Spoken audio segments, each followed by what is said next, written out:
Bienvenido al podcast de finanzas personales más completo en español, donde aprenderás cómo funciona el dinero para que nunca más sea un problema en tu vida. Mi nombre es Idalia González y estoy feliz de que estés aquí. Muy buenos días, hoy te voy a contar datos duros del Camino de Santiago. ¿Qué es? ¿Cuánto cuesta?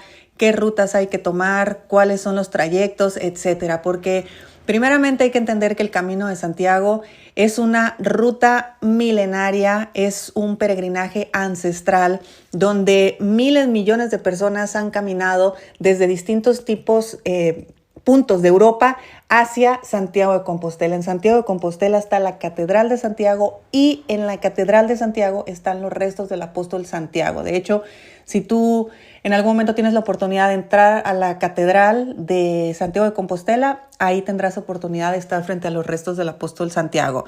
También se entendía que este punto era el final del mundo porque anteriormente no se descubría América todavía, por lo tanto, llegar a Galicia, llegar a esta zona de España era también entender que el mundo se acababa y tiene un simbolismo y tiene una carga energética de muerte y resurrección, de renacimiento, de volver al juego, volver a la vida, porque ya atravesé todo un camino, llego a una muerte en ocasiones real, en ocasiones simbólica y si yo decido regresar a mi punto de partida, entonces vengo convertido en otro.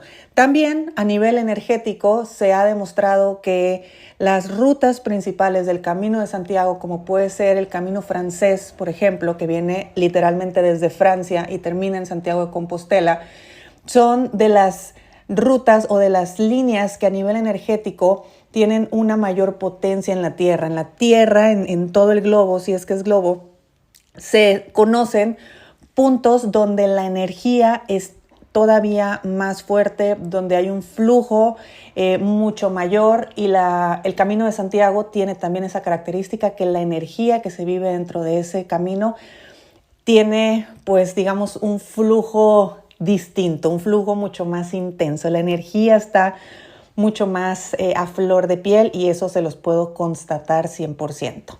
Bueno, el Camino de Santiago, en mi caso particular, yo lo inicié en un pueblo que se llama Sarria, ya está dentro de Galicia, y mi objetivo era llegar a Santiago de Compostela caminando aproximadamente entre 115 y 120 kilómetros nada más. Digo nada más porque en realidad hay muchísimas rutas, no solamente las más conocidas como puede ser el camino francés, que es el camino que viene de Francia, el camino portugués, que es la gente que se va caminando desde Portugal, sino que también ahorita ya hay muchísimas otras rutas que tú puedes tomar, incluso personas que viviendo aquí en España tal vez empiezan desde Barcelona, empiezan desde Madrid. Tú puedes empezar el Camino de Santiago desde donde tú quieras. El Camino de Santiago es completamente libre, no es que tú tengas que hacer algo en específico y que así te van a acreditar el camino. De hecho, lo único que te pide el Camino de Santiago para poderte dar tu constancia, tu Compostela, que es el certificado de peregrinaje, es que tú recorras 100 kilómetros caminando, o sea, 100 kilómetros a pie o 200 kilómetros en bicicleta. Ese es el único requisito. ¿Y cómo lo vas a poder comprobar? Bueno, porque cuando tú inicias el Camino de Santiago, adquieres tu pasaporte de peregrino. El pasaporte de peregrino lo venden en todos lados y básicamente cualquier hostal al que vas llegando, cualquier albergue, cualquier cafetería, cualquier bar, todos los sitios a los que tú puedes llegar en tu ruta de peregrinaje, ahí te van a ir poniendo un sellito. Entonces pones el sello y pones la fecha.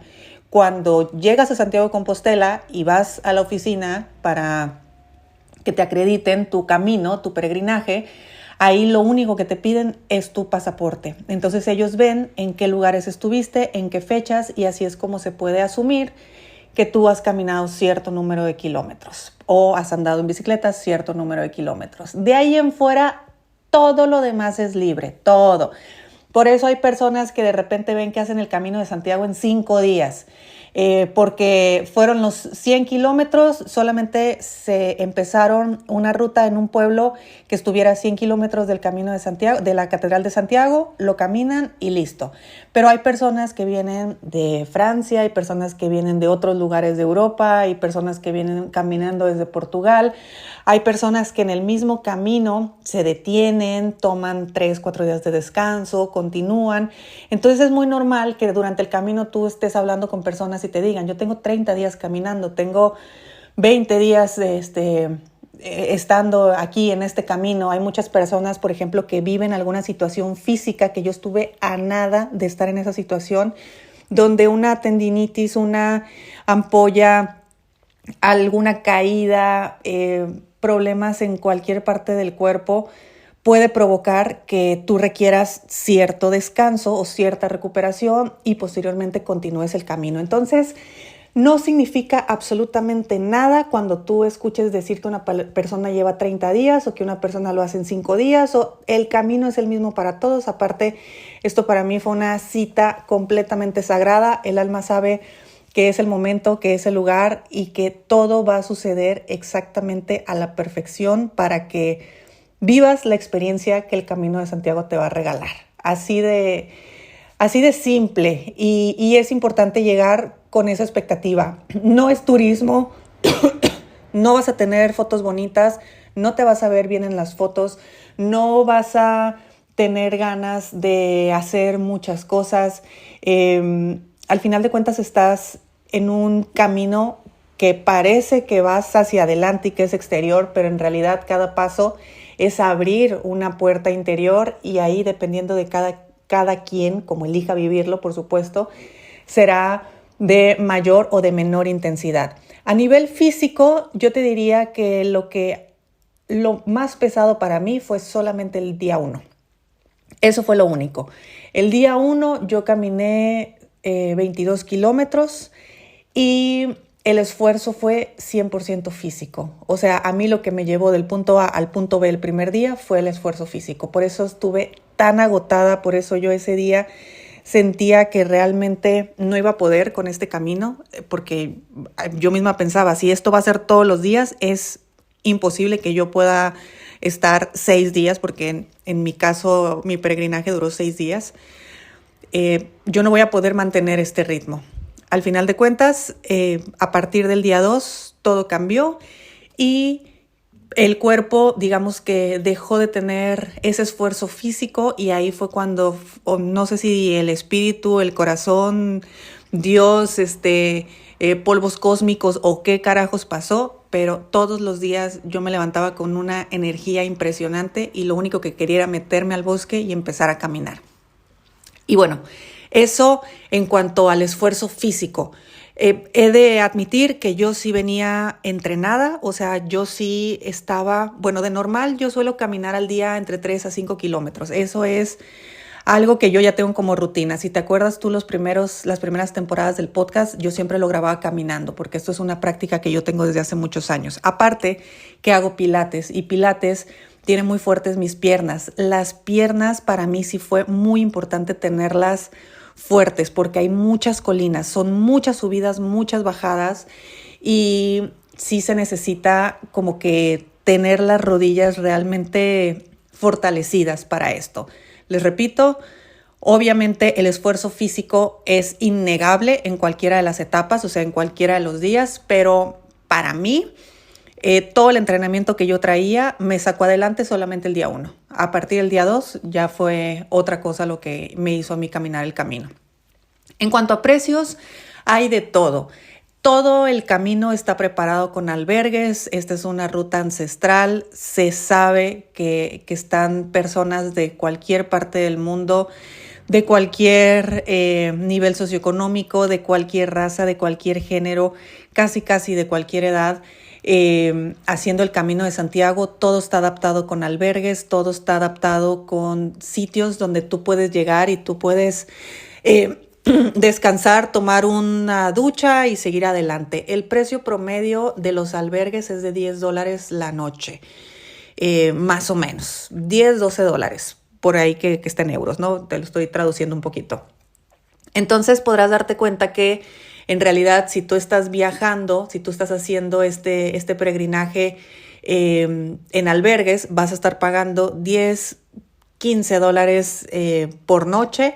Las comidas son súper variables, obviamente. Hay quienes van al supermercado, quieren prepararse siempre su comida. Hay quienes van a la cafetería, al restaurancito, lo que sea que haya ahí cerca y comer también. Calcúlale que te vas a gastar en unos $15 igual en comidas diarias.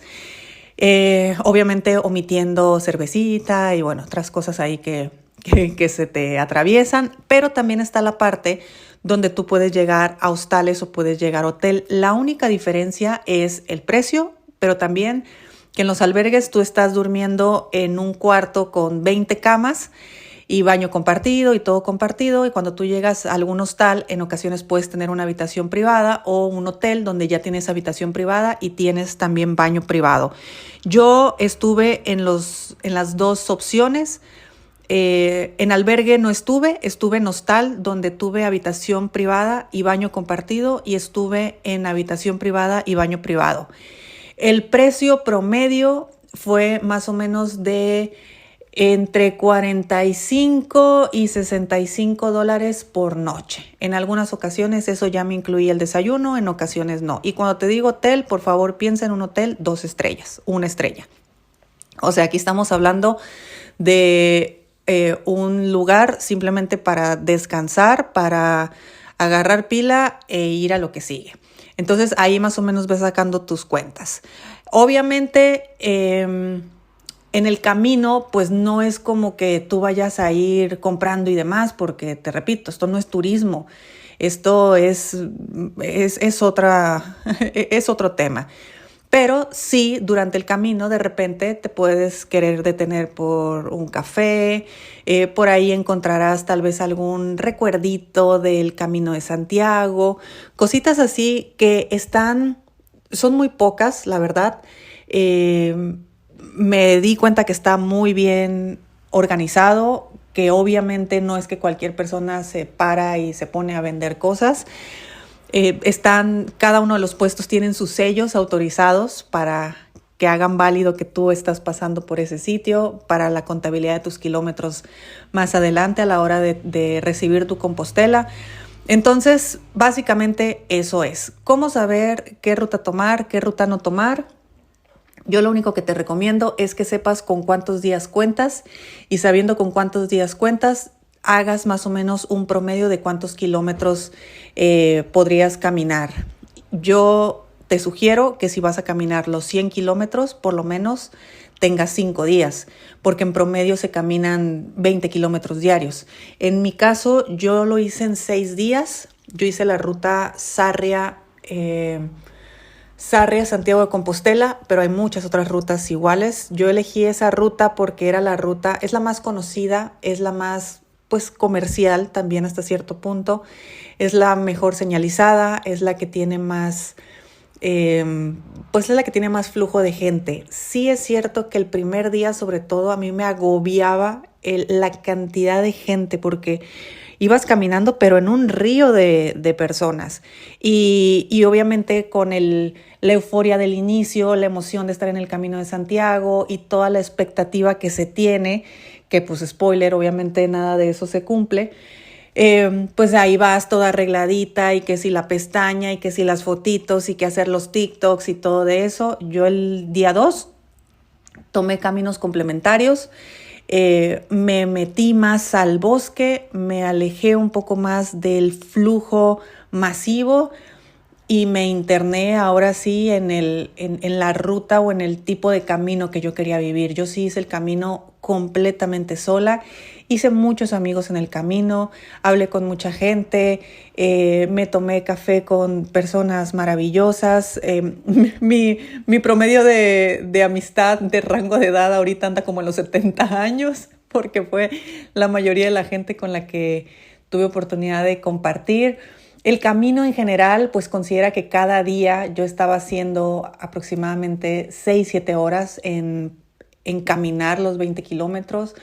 Había momentos de todo, había momentos obviamente de mucho cansancio, de mucho agotamiento, había momentos de mucho silencio. Yo creo que si yo te podría decir cuál fue la sensación que estuve la mayor parte del tiempo dentro del camino, fue en silencio. En silencio, sin música, pero sin pensamientos, porque la rutina se convierte solamente en caminar, comer y dormir, y caminar, comer y dormir. Y ya, entonces yo me desconecté del mundo, me desconecté de redes sociales, me desconecté de todo, aparte que pues afortunadamente las horas que yo estaba caminando, México está de madrugada, entonces tampoco nadie ni me escribía ni nada. Fue sumamente silencioso mi camino. También me divertí muchísimo, o sea, el que estuviera agotada y el que estuviera dentro de mis propias, dentro de mi propio ser, no significa que no la pasé bien. Hubo momentos divertidísimos, hubo situaciones muy, muy cómicas. Hubo momentos donde literalmente, pues, de la mochila sacabas cualquier pastillita, cualquier gasa, cualquier cosa que traías en tu botiquín, porque yo sí traía un botiquín especial para dárselo a alguien más, sabiendo que en la noche sabrá Dios cómo le vas a hacer con tus asuntos, pero bueno, ya vas a estar en alguna aldea, vas a estar en algún pueblo, entonces vas a tener oportunidad tal vez de buscar que alguien te pueda apoyar ya con algún medicamento o algo así, porque pues tampoco es que tú vayas de ciudad en ciudad, tú vas de pueblo en pueblo en el mejor de los casos. Yo durante 3 noches no dormí en pueblo, yo dormí en aldea, entonces pues ahí quien te despierta, el gallo y la naturaleza maravillosa, tanto así que el ir regresando para mí al mundo real, o sea, ir entrando a Santiago de Compostela, no fue nada grato. La parte donde yo atravieso, por ejemplo, alrededor del aeropuerto de Santiago y estar viendo los aviones, estar escuchándolos, se me complicaba porque era literalmente dejar el silencio que tenía yo tantos días experimentando y meterme al tráfico, a los ruidos, a los aviones, bueno, cosas que uno, pues, ahora sí que cuando tienes ese nivel de desconexión, que yo creo que yo nunca lo había experimentado, volver sí te saca de onda, sí te va sacando de onda. Y llegas otra vez al mundo real, en mi caso desorientada, porque era como, ¿aquí qué pasó? Hubo una ola, me revolcó y no sé en qué momento ya estoy otra vez a la orilla de la playa y estoy viva y estoy bien. Pero bueno, esa fue la experiencia de datos duros del Camino de Santiago. Entonces, si te das cuenta, puede ser bastante accesible en temas de precios. Depende obviamente de qué sitio del mundo vengas. Habrá que pagar un boleto de avión, todo lo normal. Yo volé directamente de la Ciudad de México a Barcelona. De Barcelona me fui directo a Galicia. No hice escala, no hice nada. Simplemente ya me fui directo. Y ahora que ya terminó el Camino de Santiago, en mi caso particular, yo decidí cancelar todos los planes que tenía aquí en Europa porque sí tenía algunos viajes y tenía por ahí, pues bueno, uno dice, oye, ya estás del otro lado, pues vete a pasear y vete a hacer por ahí turismo. Ahora sí, yo cancelé absolutamente todo, me renté un departamento a la orilla de la playa porque aparte simbólicamente el sitio donde yo estoy es un sitio de muerte, así se le llama la Costa de la Muerte, la muerte y renacimiento. Estoy en un pueblito de 5,000 personas nada más, es muy chiquito, muy bonito, estoy al lado de la playa. Y aparte que aquí está otro final del camino, que es el camino ya energético, que es el camino, ya son los 0 kilómetros de todo un camino recorrido y bueno, otras facetas que tiene el Camino de Santiago con las cuales yo también conecto y por ese motivo me vine para acá. Y que estoy descansando, que sinceramente yo no tuve ningún problema durante todo el camino, nunca me dolió la espalda, nunca me dolió la cadera, nunca me dolieron los gemelos, nunca me dolieron las piernas, nunca me dolió nada, pero me salió una ampolla. Esa ampolla no fue una ampolla por roce, porque obviamente hay que traer los tenis adecuados. Yo traía tenis de trekking. de los bajitos. No quise traerme botitas porque no quería que me cansaran. Calcetines especiales es súper importante. Que la piel del pie esté hidratada para evitar ampollas fue una de las prioridades. Sin embargo, mi ampolla fueron por 2 motivos. En primer lugar, no fue una ampolla por roce, fue una ampolla por proyección, o sea, donde yo me estaba sosteniendo. Y segundo motivo, porque así debía de ser.